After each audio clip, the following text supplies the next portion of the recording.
Good afternoon. I just wanted to bring our community up to date with regards to the fiscal crisis we're facing right now here in Rochester.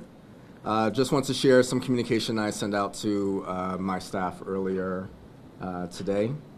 As we indicated to you last week, the district is dealing with a serious budget issue that first came to its attention during the district's 2018-19 internal year-end audit reconciliation. The district finance team has been working with me to identify the circumstances that brought us to this point. We can now report that our budget shortfall is approximately $30 million. Preliminary findings indicate certain areas where the district overspent last school year, including the following: employee benefits, teacher substitutes, charter tuition, retirement benefits, and contract transportation. We're taking immediate steps to address this situation. Our finance team is continuing its work with our internal auditors while we're welcoming additional supports. On October 4th, representatives from the New York State Comptroller's Office will be joining me and President White to begin its examination of our district's finances. So I'll keep everyone up to date with more information with regards to how we got here at our October 8th Board Audit Committee. I'll take questions at this time. Superintendent, I think the obvious question is, who's at fault here? How did this happen? So like I explained earlier, it's still too early to really discern who and what. At this point, right now, my team was really working hard on gathering information with regards to what was actually overspent last year, and what do we have to deal with regards to addressing the situation in the immediate before we look at long term. Like I said, there's going to be lots of folks with their eyes on our current situation to be able to answer those questions. I do hope to be able to provide more details with regards to some of those missteps at the October 8th meeting. So the budget was balanced in May. What happened between then and now? That's what we're still trying to figure out. As everyone knows, there was a presentation provided in May that said just that we had a balanced budget. Everything was on track to do just that. And then with our internal processes, it was revealed that that was not the case. Your finance director is back in town, correct? He is not. He's not? No. It seems like a very odd time for him to be out of town. Can you clarify why he's not here? He's away on leave, with family leave. Jared, the monthly cash flow report that just came out on board docs today showed that the district last year took in $900 million and spent $958 approximately. Can you explain how those cash flow numbers, actual figures relate to this? I'm not familiar with the document you're referencing, but all I know is we're digging into just that, looking at actual budgeted items versus expenditures for the year. Superintendent, can you address how and who is doing this work? Because I think there is some distrust in the community that if you have the same people looking into how this happened that let it happen, how do we know we're going to get straight answers? So again, there's going to be a lot of eyes on this from the very top. So the New York State Comptroller's Office will be joining my team at early October. There's no better set of eyes to put on our current situation than someone representing the state of New York. So all of those questions will be answered alongside the State Comptroller's Office to make sure that we're dotting our I's and crossing our T's, and the public can be able to have confidence in what we provide as the findings. Are you still confident with $30 million missing that you won't need to have layoffs this year? So my commitment, and I'll say it again, is my plan moving forward will be to thoroughly examine our current budget and do everything possible to make sure that we're not impacting the classrooms in our schools. That's my number one priority as a Rochester superintendent, is to make sure that we're not impacting my mission, which is to increase and improve the outcomes for our students here in Rochester. So I will say again, my firm commitment is to make sure that we're doing everything possible to address the situation without impacting our teachers and our staff. But what do you say to everyone connected to the district to assure them of that, from the teachers that might be worried about their stability there, the parents worried about sending their kids to school? I mean, what do you say to assure parents that that's going to happen? For the teachers, you can ask them yourselves. I've built confidence and trust with my teachers. I lead by example. I do what I say I'm going to do. So the teachers are no problem. I'm still building that rapport with our parents and community. So that's going to take some time, but all I can say is I'm a man of integrity who will do just that. So when I say I'm committed to protecting staff, I am committed to protecting staff. As we unveil more details with regards to the budget, we're going to have some very hard decisions to make moving forward. These are not small numbers that we're talking about, so it's going to really take us working with our unions and our stakeholders to make sure that we're making decisions that are getting us out of this situation while also not impacting teaching and learning of our students. You're not talking about layoffs, and you're already going into next year with a deficit. Where do you cut? And more details to come. Again, it's way too premature to start talking about cuts. We know that significant cuts need to be made, but I'm not prepared at this point to provide any details of where those cuts would come from. The Distinguished Educators Report mentioned financial issues and areas to work on. What changes were made after that came out to try to fix those, if any? It kind of warned against this. All right, so one of the key pieces to look at is there's been declining enrollment in Rochester and increase of teachers and staff. Last year, however, I do believe that the district took the distinguished educators seriously, and last year was the first time that we saw a reduction of teachers if you look at our trend line. So that's one instance of looking at what we're doing with regards to hiring and staffing, and saw a reverse of that direction. The district-wide non-program revenue line where you have to make up salaries from year to year. In 1819, Everton first recommended $8 million to make up. And then by the time the budget was passed, it was 24. And then for this year, it's 29. Mm-hmm. Was that first change part of the problem as far as you can tell now? And do you have confidence that you can make up $29 million in salary in 1920? So I'm not able to speak to exactly the 29 million in staffing. I look at the budget and what was budgeted for, and then looking at increases in staffing that have occurred in a few areas, like our special education staffing to provide the services our students need. But I'm not prepared to get into that level of detail at this time.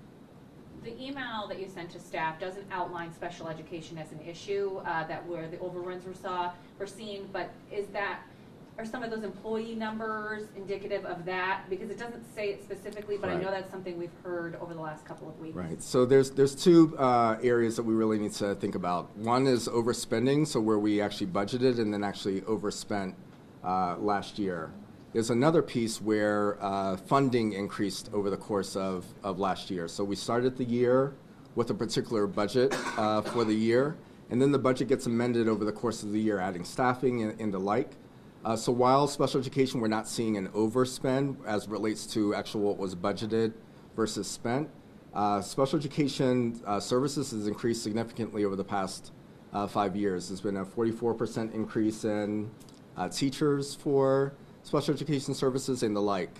All of that was done intentionally and to meet the needs of our students. We all know that we've struggled serving our special education students well over the past few years in Rochester, and we've made some changes to address those deficiencies. So while I say that special education has increased it in funding, I'm not going to say that it wasn't in the best interest of our students. Have you spoken with umpire justice about whether the terms of the consent decree can stand with the new financial situation? I have not had a conversation with them at this time. The mayor, the city council president, I'm sure you've heard, have indicated that they believe there is perhaps some criminal wrongdoing here. What has your investigation showed so far about that? That there is no criminal malfeasance whatsoever. Do you anticipate firing people in this district who let this happen? It's too early. Once again, we're still conducting our investigation. I won't respond to personnel matters at this time. Van Way at one point had said that they needed to spend this money to make improvements in the district. Do you think there was another option? So there's lots of different options when you discuss strategy and best use of staffing and the like.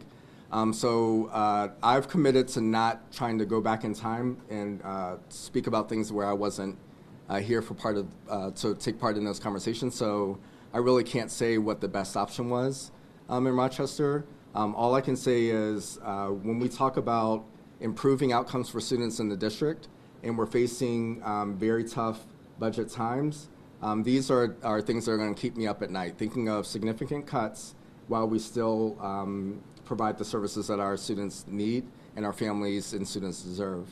Independent of this, have you figured out yet what the structural gap might be for 2021? Last year it was pegged around 56 million. Yeah, that's a great question. I've really been trying to get to that number. It took us a lot just to get to this number today. That's a great question, and I will be able to provide that by October 8th because that's the right next question is, while we address the immediate 30 million gap that we see, what is our long-term implications for the 2021 school year? Have there been any steps taken already in terms of hiring freeze, a spending freeze on certain travel, anything like that that's already in place? So nothing specifically. I did add extra layers with regards to hiring in the district to say that every hiring decision needs to come through me first before it's passed along to our Board of Education. So not a hard hire freeze, but really my additional scrutiny as we think about the cuts necessary to address the situation. The other piece that I began before this even began was just how do we right-size staffing in the district. Based on my experience back in Virginia, there was a true-up process that we really took seriously to say if we projected particular numbers for particular schools, making sure that we staffed accordingly. And if the students aren't there, making sure that we make adjustments to staffing at that time and the like. So those are some things that were already in place and beginning discussions, but no hard decisions at this time. Have you heard from the DOJ? No, no. And has the state education department reached out to see what happens here? So not to reach out to see what happened, but to offer support. So I'll be meeting with Chancellor Rosa and her team next week to catch them up on what's happening with our finances, and then work together to begin moving the process forward. So you say there's changes made to the budget throughout. Are those typically changes that would have to be approved by the board? And in this case, were they? So changes are always made in any district across the United States. You begin with a particular projection in mind, and then things happen. In my previous district, we had an influx of students coming in as a result of disasters in other parts of the country, so we had to adopt and amend our budget to provide additional teachers and staff for the influx of students. So that happens everywhere. So any amendments to a budget would go through the Board of Education. They would do the conversation of, if we're adding here, where is that going to impact our overall budget? So that did take place for any amendments that occurred last year. Senator Funke mentioned bringing an additional fiscal monitor to the district. Mm-hmm. Would you welcome that kind of happening? I've stated clearly I'm welcoming the New York State Comptroller, which I believe is the most appropriate oversight and partner as we do the work ahead. So outside of the State Comptroller, I'm open for a conversation of what might be beneficial, but I don't think you can get much better than the New York State Comptroller's office paying attention to the auditing going on in Rochester and the next steps that we'll provide moving forward. I'm sure you've read the note, but the mayor has asked the state to look into a possible way to sever financial ties with the Rochester City School District. What's your take on that? Again, as I've had with all conversations about the mayor in City Hall, I was hired to represent the students of Rochester, so I'm going to do just that. Whatever decisions are made outside of that lane, I will deal with here in RCSD. So my main commitment is looking at our current situation, what we'll do in the short term, come up with a plan that is going to be approved by the New York State Comptroller's Office and our internal and external auditors to address the immediate situation, and then come up with a long-term plan to address our long-term implications for the 2021 school year. You said that you were looking over 5 years of the books. Did you determine whether the problems were in 18-19 solely, or were they spread out over several years? So when thinking about, I truly believe that you learn best when you figure out where you came from. So if you look at past history. I'm just looking at things like what kind of adjustments were made as we were losing enrollment of students across those 5 years. What kind of tough decisions were made as we were thinking of instructional improvements, like you asked, to address reading and math proficiency. I am looking over the course of 5 years, also looking at things like our fund balance and how much are we asking for tapping into reserves and the like, to see if this was something that happened overnight or if we've had a practice of doing this over time. Did anybody ring any bells ahead of this internal audit? I think most people in a $1 billion budget would say, okay, for 100,000 here, hump 100,000 there, or $1 million here, $1 million there. But you got up to $30–40 million, and there doesn't seem to be any indication that anyone brought that forward from the district to the board to say, hey guys, we better slow down. Right. As I've stated over and over again, my first indication of this was last week from our internal audit process. It actually did its job and stated there's a concern here and there's a problem that needs to be addressed.